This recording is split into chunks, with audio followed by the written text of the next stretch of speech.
that we are at a tie match at the drop. Double gen pop to avoid the deadlock. They do go down. There is a haste status effect.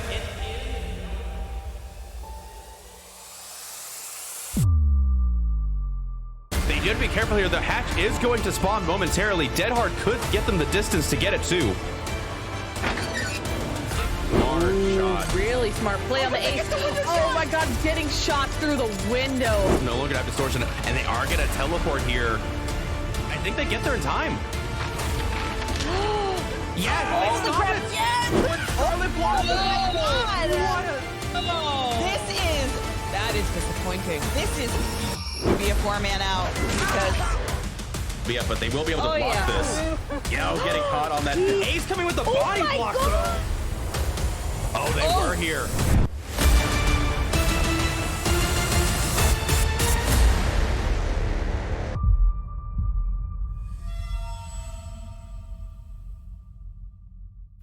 Welcome back, everybody, to another exhibition match in Champions of the Fog. It's a Friday afternoon, and I'm psyched to see the time-old question: two wolves inside you. What happens? Oh, geez, the internet's running wild with this one. Yep, indeed. Today we are going to be seeing Ruby Wolves versus Arctic Wolves with a bit of a rootin' tootin' shootin' cowboy mirror match with the Death Slinger on the Wrecker's Yard. I'm so excited for this. You never get to see Deathslinger in Dead by Daylight anymore, it seems like in comp. Just it's literally these exhibition matches where people are like, hey, want to do this? And everybody's like, yeah, let's do that. And I couldn't be more happy. And looks like the add-on's pretty standard stuff. We got the Warden's Keys, and I believe that's the cigar? Yep, that's the cigar. So the recovery time after a break is going to be a little bit shorter. So these survivors need to be very careful if and when they do get cornered here by Zephyr, the Death Slinger. It's a beautiful first shot there. Great mind game from the Death Slinger on the Claudette. Getting a good shot, reloading, zoning quite heavily here. And it seems like they're content just to take the hit and, you know, slow the game down. This is kind of common I've seen. Like here, just leaving the survivor to mend. That's one survivor out of the game and then finding another survivor as well. Oh, barely missing the shot, though. Yeah, honestly, really surprised that one missed. I thought it was dead on them, but we do see Rebecca here. No prison chains, as we did mention earlier. They still might be able to get the hit here, though. That was... Do you see the way they were slowly cranking that, trying to make sure they weren't able to wiggle away too much, but still not giving the maximum amount of chain breakage on the... I don't know what you call that, honestly. Chain progress break, whatever, but really, really well done by the Deathslinger. Is this killer a Deathslinger main? I gotta know now. That's I mean, some fancy honestly, stuff. I don't know, but it definitely would seem like it. They seem to know exactly what they're doing here. So I imagine we're going to see some really cheeky shots as well. A little bit of a snapshot there on the Atom, but not able to land. As we do hear two gens with some decent progression, and as these gens are getting kicked, they are highlighted in yellow, which does mean it could either be a Colubrine or an Eruption. Yeah, I was curious if there was going to be a Pop Goes the Weasel immediately going to that gen after the hook there, but not having Pop, and we'll just kind of have to see. We are well aware of Sloppy Butcher because they have been hit multiple times, and Tap is playing with fire right there, getting right inside the no scope range of the Deathslinger. However, they do get the unhook, and will there be a tunnel out here? It looks like there will be. Yeah, they're definitely going to attempt for the tunnel here on Rebecca. However, we do see a body block incoming, slowing things down. However, now we are going to see Deathslinger coming in for the shot here at Shaq. And I don't know. Yeah, I think they realize they're not going to be able to get to that window in time for the down because BT definitely has gone and expired at this point in time. Absolutely. Worth noting, the Deathslinger, the Harpoon is still technically a projectile, so there is a travel time to that window. And so, yeah, you might shoot before they vault, but they still have plenty of time to get that prompt for the vault speed. And wait, why is she... That's a for the people! Oh, yeah. Wait, what is going on there? There's no force penance, right? Yeah, no forced penance. That was in fact for the people, as Beautiful. the Claudette did trade off with Rebecca to avoid the tunnel out, and we are going to see them go down, it seems. Do want to note that for the people does not seem to be on the person who went for the unhook, so we'll have to wait and see what the next steps are for these survivors. Keep in mind, no deliverance against Deathslinger would be a little bit too powerful, so we'll have to wait and see what these survivors have in store as the first gen does pop off, revealing Deadlock off in the distance. Ah, so Deadlock. Okay, so yeah, no. I believe that was a updated thing this season. No Deadlock and Pop combo. That would explain the lack of Pop Goes the Weasel. Yep, no Deadlock Pop, no Deadlock Scourge Hook Pain Resonance, so definitely nerfing Deadlock just a little bit, but we're still seeing a lot of it. It still gets a lot of good value throughout the match. However, we've seen survivors doing really well this season so far in qualifiers, as we do see a second gen popping off and extending that Deadlock on the most progressed gen we saw there earlier, meaning Deathslinger can't go in for a kick. Yeah, for sure, and yeah, so like you said, Survivor's playing really, really well against that. And look at this mind game here at the TNL as well. They do get a hit. Beautiful shot around the corner. This will be second hook coming in for Rebecca. Third generator finishing. Yeah, these Survivors are very well attuned to Deadlock. And that's the crazy thing is, like, Deadlock in pubs is amazing. Deadlock in comp is... No! Why? You know that was going to happen. Oh no, they I mean, you play with fire and you get burned. It's why whenever I see a palette like that, I go, no, I'm going somewhere else. Absolutely. Like, I understand the need that, like, that third gen, and like, it's a killer main. The third gen popping, the desperation kicks in. It's like, oh, I need to get this hook and secure it. That's not the way to go. Basement is that is the duality of Wrecker's Yard. Yeah, you got that central basement. There's no main building. It's a very secure location for the killer to camp it out, but you got to get in there first, and they just proved what happens. Also, are we going to see a For the People come in again from the Claudette? Claudette has been hooked, so it may not be the best idea here. Or is she waiting to, maybe wait for the down and then go for it? It's hard to say, but Claudette coming in, trying to get in front of that hit here, but will not get in time. No For the People either. And looks like we will see the pickup here on Rebecca this time around. No pallet, though, in the shack. So I imagine we are, in fact, going to see a basement hook, though. Actually, Deathslinger bring them further out this time, changing their mind, maybe trying to get them in between these gens here so they can guard their Colubrine. That might be the case there. And yeah, we see, I think that is tap on the generator over here. Yeah, not sure, but that gen is so close. And a blast mine to Boo, adding insult to injury. We see the unhook there on the Rebecca, as well as the For the People from Claudette. I'm not sure if they timed it, but they timed it well nonetheless. Getting a lot of value there from the blast mine, stunning the Deathslinger. Absolutely. Worth noting, too, is that, yeah, with the blast mine and everything else, these two gens are very close to being done. I believe that one over there was probably 99 with the intention of being able to finish this one right next to it, but Deathslinger will be able to apply Colubrine to both of these generators and start them regressing very quickly. Oh, this survivor came over and touched us. These guys are in a very good position. We've seen some good Deathslinger play, but these survivors have brought it back significantly. I think the nail in the coffin might have been that pallet stun. Yeah, honestly, that could have really worked out well in their favor. Trying to get a cheeky shot there through the butts, unable to connect, though, on the Claudette. Still injured from there For the People earlier on the Rebecca. This here would be Claudette's second hook if the Deathslinger is able to get them down. Keep in mind, there are two other gens on the map that these survivors could be working on, and they are pretty lengthy distance away. Deathslinger now trying to take a peek and see what's going on, but unable to really get a real sense on how well progressed they might be. About to say, Deathslinger got guilt in the headphones on the comm saying, you remember those other generators? Yeah, and no, it looks like they're actually resetting. Yoon Jin getting a heal. Claudette has the med kit, so they are all together. They might be doing a full reset. They do finish a gen off in the distance, though. One of the three gen is broken. Now the question is, are they on that gen that you were talking about in the distance? Yeah, I mean, it's a pretty safe gen, except for the fact that it has no resources around it. But the thing is that the killer has to kind of make their way over there. We do see Deadlock coming in, meaning that the Deathslinger can take a little bit of time away from these generators, especially as this is the most progressed one that we've seen earlier, as Colubrine has been regressing it bit by bit, including the 0.3% per second after the kick itself. Yeah, also beautiful shot there from the Deathslinger, expecting the Yoonjin to walk through, but Yoonjin being very, very patient. And they will get the hit. The question is are they trying to drag him over to this generator? Yeah, it looks like they're just trying to drag them a little bit away from the resources. We see the cigar come in play there, especially the reload speed as well, meaning that they kind of boxed out. So really smart play here by the Deathslinger, dragging them away from resources and getting the down for it. However, there's an adrenaline as well. Getting away and Deathslinger missing the shot. That is backbreaking. Not sure if that was coordinated or not, but it worked out well in the survivor's favor. Honestly, this team doing a fantastic job. For real, though.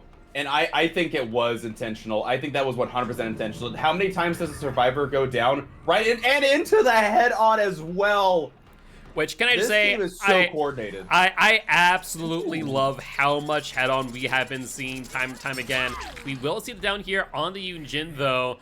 Don't think they're going to have many opportunities to get them off the hook, as Imagine Deathslinger is just going to be camping right next to this Exegate, which we have not seen 99. So I want to say this is probably going to be a 3-man out. Unfortunately, Yunjin has not been hooked prior, and looks like they are going to leave her for dead. Yeah, they will take the... They still have one fresh out on the tap, so really well done to the survivors. That's 6 points for the Yunjin. That's, what, 6 points for the 2 fresh hooks and additional hooks. So that's 14 points for the killer there, and that is 1, 2, 3, 1, 1, 2, 16 points for the survivors. That's 16 to 14. I believe you should be correct. We will be getting the numbers in shortly as our refs are running on just a little bit of a delay. So we'll get that final score in momentarily as we do get the next lobby set up. As a reminder, for our exhibition matches, they are a best of 1. So we are going to be going into the final set of today's match. Right now, Arctic Wolves definitely in a little bit of a lead. Not probably too big of one, but one nonetheless, as they are going to be switching sides, now playing the Deathslinger against Ruby Wolves Survivor team. With that being said, before we do go and switch over to that lobby, we are going to go on a quick little break. As always, though, before we do, we want to remind everyone here today that you, yes, you, the viewers, are our sponsors. As they watch all the bits they tip, all the stuff they buy, and of course all the Rogue Energy you buy using the code COTF. Goes to point Chambers of Fog and our prize pools for Group A and Group B. With that being said, we'll be back in just a bit.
All right, welcome back.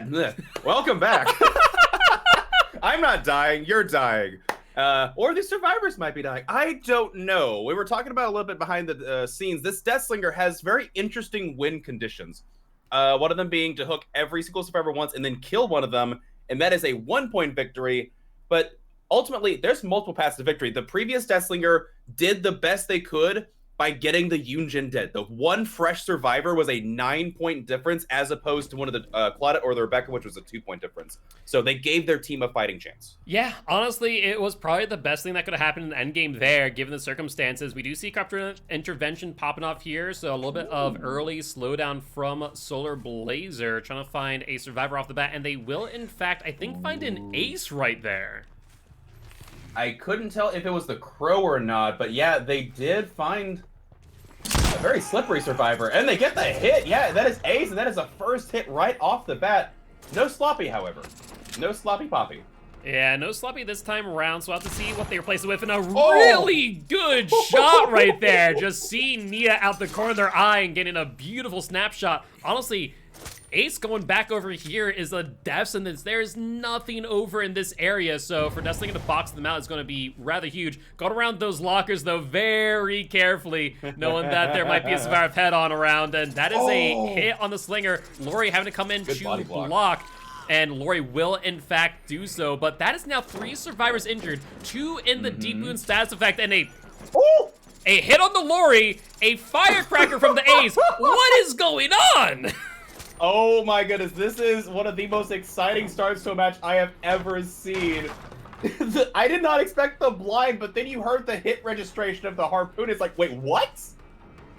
That was insane. Everything that happened right there, absolutely insane. And I imagine these survivors just scrambling to put together the pieces, as once again, 3 survivors are injured. Nia coming in just to try and give the Lori a little bit of space to get out of this tile, knowing that they're kind of boxed in the middle of nowhere. And it looks like Nancy has been by her lonesome on a gen somewhere this entire time. And now moving past the lockers there, not able to get the hit there, getting blocked by that little bit of geometry.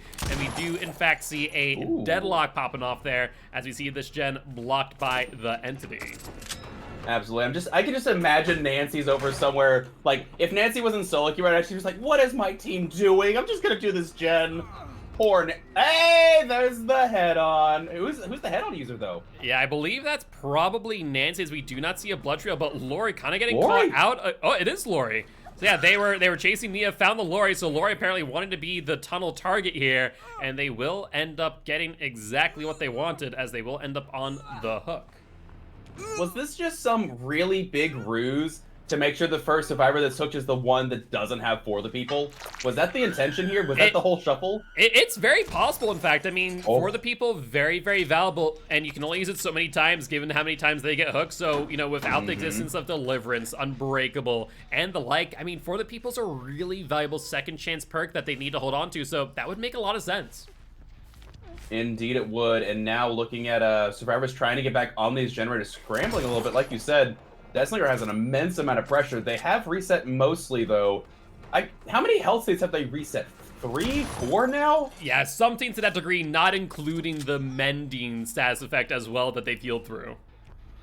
Indeed. Also worth noting is that, I don't know if you've caught this or not, the Deathslinger is aiming at the feet of the survivors, it feels like, for the most part, which is a valid tactic because that is the most consistent hitbox.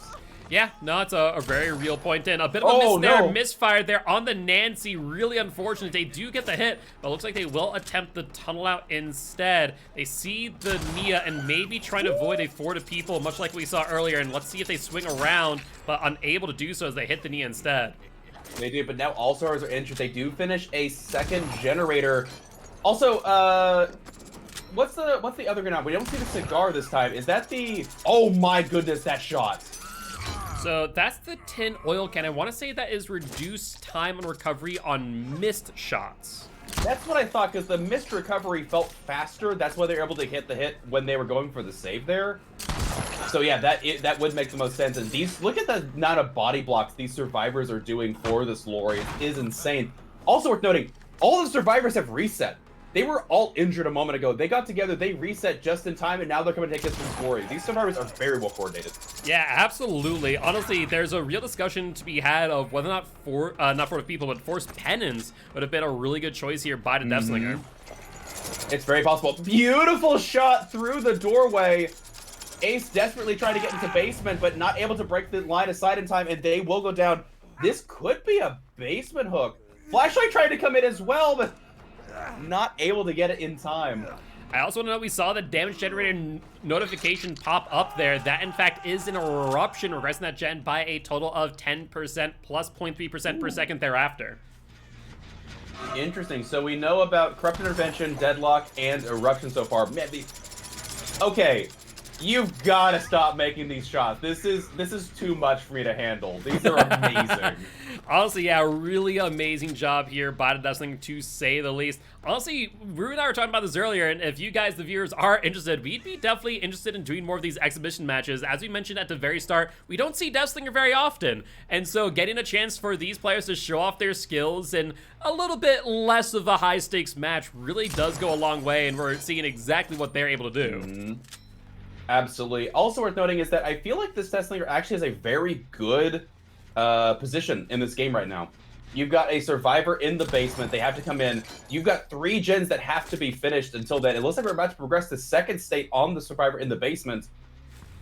This Deathslinger actually has a very good shot of pulling this game back. However, we do see them running in for the unhook. Will they get there in time? No, they will progress the second stage as they apply the eruption to the generator.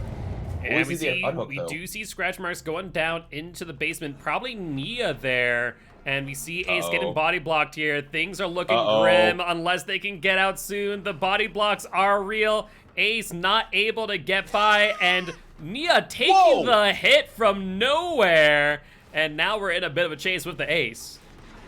Chase with the Ace. Yeah, really good job. It's crazy. I thought that they were going... Didn't they do something to try and prevent that from happening where you couldn't body block? Well, so what they did is they made the stairs a little bit wider. While, yes, that does help the survivor to get around the killer. No way that hit. Oh my goodness. Amazing shots here by Slinger, not able to get there in time. However, and it looks like Nancy will get the pallet in time. That is heartbreaking to see, just a moment short there from getting it down on the Nancy as well. That'd have been a huge game changer. Going for the pickup on the Ace. No pallet stun needed, and never mind, the pallet stun was needed. Yeah, not quite having the distance to the killer there with the flashlight. Not quite the beamer. These shots are insane. Also worth noting is the amount of times this killer has injured the survivors. Also, wait, what did they do to gens? Apparently, while the chaos was ensuing, they were fastly quick, fixing those gens, trying to progress as much as possible. And I mean, they're doing a fantastic job here. However, things are going to get really difficult real soon if this Ace does end up going down. For sure. And yeah, Deadlock is going to be expiring momentarily here. They need the Ace dead, and they need to find another survivor and kill them. I think that should be enough. As long as it's a fresh survivor that they find and kill, it should be enough to secure the victory here. But looks like Ace, yeah, able to get to a pallet in time, and that's a smash hit. Yeah, getting some real distance there. I want to say Deathslinger may have been also a little bit concerned for a head-on play, as we saw the Ace really looping in close towards it. That is a very good point. They could have had that ready, but a lot of survivors are injured here, not just the Ace. They haven't had time to reset. It's probably trying to finish this last generator. So the question is there going to be an adrenaline play? Will they finish this last generator? They see the flashlight lighting up here. Possibly. No, it's a firecracker. Yeah, that's a flashbang in hand. They were trying to get that blind there if possible. We see the Deathslinger looking up to just in case. And looks like we will see Ace sent back to Campfire via the entity, and a haste status effect popping up with that last gen's completion, which means we see a little bit of a no-ed. That we do. Worth noting is that Nancy did have adrenaline there. The only survivor that is injured is Nia here. And the question is Nia been hooked yet? I don't think she has. No, she has not as of yet, so that would be fantastic. Nancy went in for the body block, potentially not realizing what might be in store. This is going to be huge, as Nancy also has not been hooked. They're trying to think that they can get out scot-free, but there it is, Lord with the flashbang in hand, knowing, wait one second. Hold on, why are they sticking around? He can fish. They need to leave. Oh, I don't know. Hold on. So that's 1 hook. That's 6 points for the kills. I'm trying to think. Is this enough to secure the victory? It's gonna be very, it's very 14 points. close. No, it's 15 points. It's 15 points. 6 and 6 and an additional 3. They have to find Noah and cleanse it. Yeah. They can't let the survivor die. It'll be 15 to 16, same as hooking everybody and killing 1 person. Yeah, it's going to be very close here. It's going to come down to that Noah. We have about 3 minutes or so on the clock of EGC with Nancy hanging on the hook here. Less than 2 minutes on the clock for them to progress to death. I mean, that survivors need to cleanse Noah, and they did. So now it's going to come down to the reset between Lori and Nia, and somehow managing to get out without going down as well. Absolutely. This is going to be very, very difficult. Oh my goodness. Yeah, it all comes down to this. Like, there's the reset. Can they line up for the unhook here? This is going to be really, really close. Yeah, right now if they left, it's 15 to 15. No.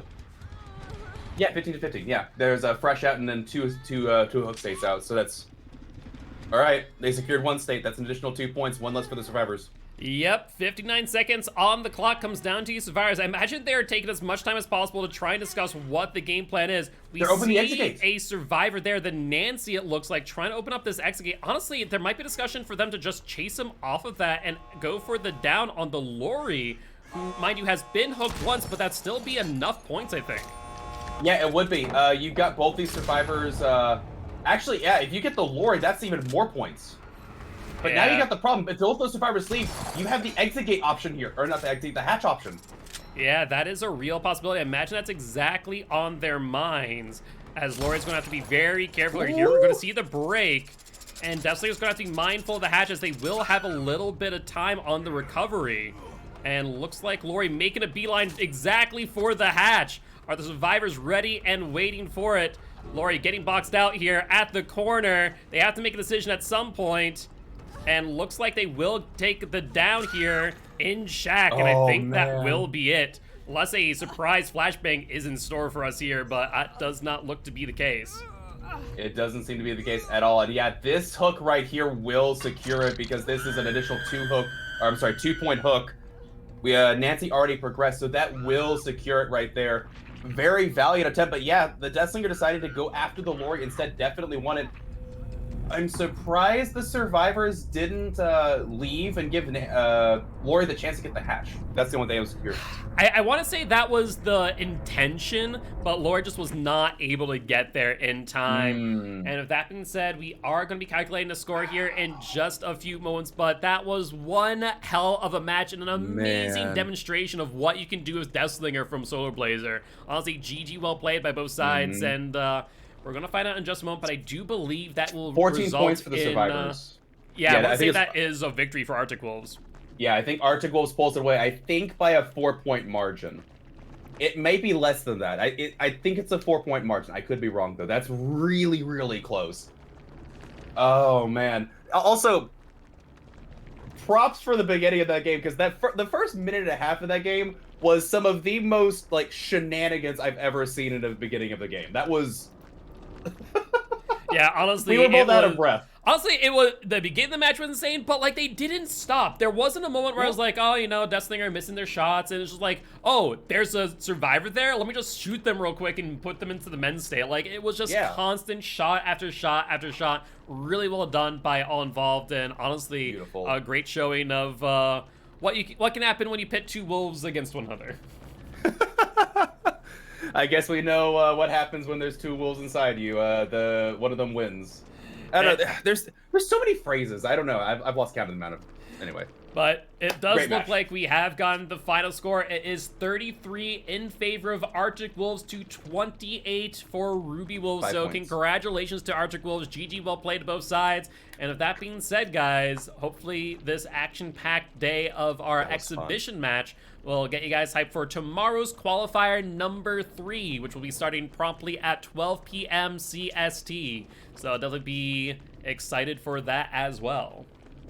Oh yeah, this is I'm glad we're doing these exhibition matches. Like you said, we don't see much Deathslinger. I am super happy to see it because yeah, those were some great shots. That was a really, really fun game to watch, and honestly, I can't wait for more. Can we get a Nemesis mirror sometime? Can we get a Nemesis mirror? I'm just saying. No, we'll see. We'll see. We'll have to see what teams are into the exhibition matches. I'm sure our staff can convince someone to do a Nemesis mirror match. But with that being said, guys, thank you all for joining us today. Before I do go, though, Rue, I believe you'll be here tomorrow. But after that, though, when will everyone be able to say hi to you next time you go live, and where to be able to find you at? I'm live tonight at twitch.tv/littlerugaard, or the link that the mods post, because our mods are beautiful, and I love the refs and the support that we have from our staff. Thank you so much. You make our job easier. But yeah, I'll be live tonight doing killer requests because I have no life. I love killer. Well, you can't stop me. You heard it here, folks. Rue going to be doing killer requests. Go to their stream and make their lives miserable by making sure that they play Vault Only Nurse. Oh, man. Honestly, no. I take Vault Only Nurse over Billy any day. Bless you, Billy mains, because I don't know how you do it. Okay, well, there we heard it. We heard it first here. We need to do the Brown add-on only Hillbilly. Oh, no. Oh, no. Please, no. Oh, man. Gil, you're bless you. Bless you.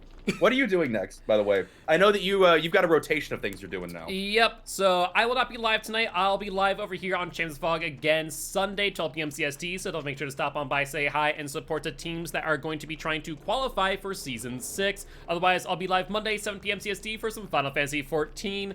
I'm sure I'll be jumping back onto some DVD once the PTB goes live and testing out all the changes that behavior might be making. That's Tuesday, right? That's this Tuesday. I want to say it's Tuesday. So I'll probably see me on some DVD then. But otherwise, I'll be here. I'm looking forward to those nurse changes. I am too. I'm very excited. Very excited.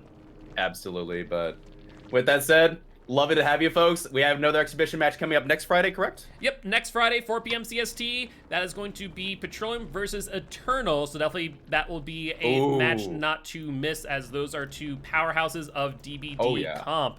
But with that being said, guys, thank you all for joining us today. We'll see you all tomorrow, 12 p.m. CST. On that note, we'll see you then.